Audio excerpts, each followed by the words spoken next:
troisième partie du webinaire auriculothérapie, chaîne postérieure superficielle.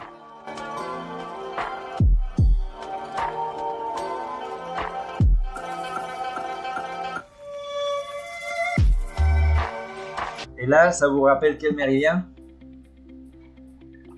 Vessie. La vessie. Eh bravo. D'accord.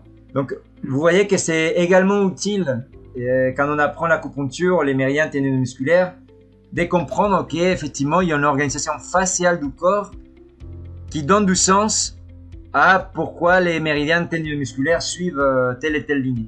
D'accord. Donc là, vous la voyez. Hein. Première chaîne de vessie, deuxième chaîne de vessie. Donc, à l'heure de chercher vos points d'acupuncture, effectivement, vous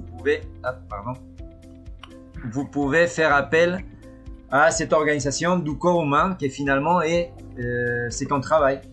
Okay. Donc, ça commence à la plante des pieds, il y a le talon, le mollet. Alors, les creux poplités, mais pas en tant que tels. Hein. Ce sont vraiment là où vous avez les points d'acupuncture. J'ai mis creux poplité pour simplifier, mais vous voyez que ce sont ces attaches tendinomusculaires au niveau du creux poplité. Hein. Pour les creux poplités, vous verrez, il y a et pour la capsule du genou, il y a la chaîne qu'on appelle profonde qui va les couvrir.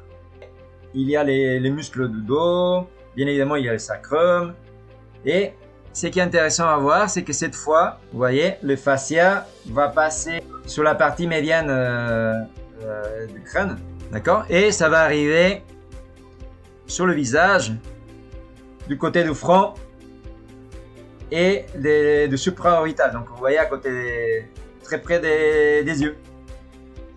Donc, j'ai pas menti, hein? Ça rappelle énormément la vessie, n'est-ce pas?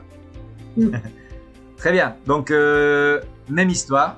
Imaginez que vous avez un symptôme au niveau du talon. Vous pouvez voir s'il y a une tension au niveau de l'œil ou au niveau du front. Ok, ou au niveau du sacrum. Et comment on fait ça en auriculothérapie? Même histoire. Si je dessine, déjà on va effacer ça. On va dessiner l'oreille là. Tac. Si je dessine une oreille, là elle va être une oreille un petit peu plus petite. Bon, dans mes dessins, les oreilles c'est comme dans la nature, hein. Il n'y a pas une qui est pareille que l'autre. Hein. Hop, voilà, ça c'est bon. On va dessiner ces parties-là qui nous intéressent un petit peu plus longues. Voilà ces petites oreilles. Et puis notre symptôme, on a un problème au niveau du calcanéum, donc c'est le talon. Et vous savez qu'on le localise. Si le pied, on a vu que le pied il est plus sensible de ces côtés-là, plus que de ces côtés-là, n'est-ce pas? Vous vous souvenez de ça?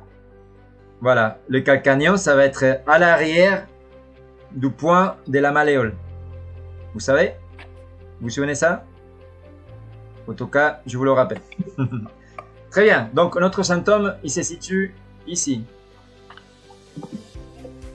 Et c'est pareil. Vous venez faire, bien évidemment, le bilan de ce qui se passe au niveau des organes génitaux internes, au niveau des organes, point 0. Si vous voulez, quand c'est le calcanéum, je fais toujours le bassin. Je fais les genoux et très souvent, effectivement, je trouve des tensions au niveau du sacrum. Et vous avez vu que le sacrum, c'est une étape de cette chaîne-là. Mais imaginez qu'il n'y a pas d'amélioration.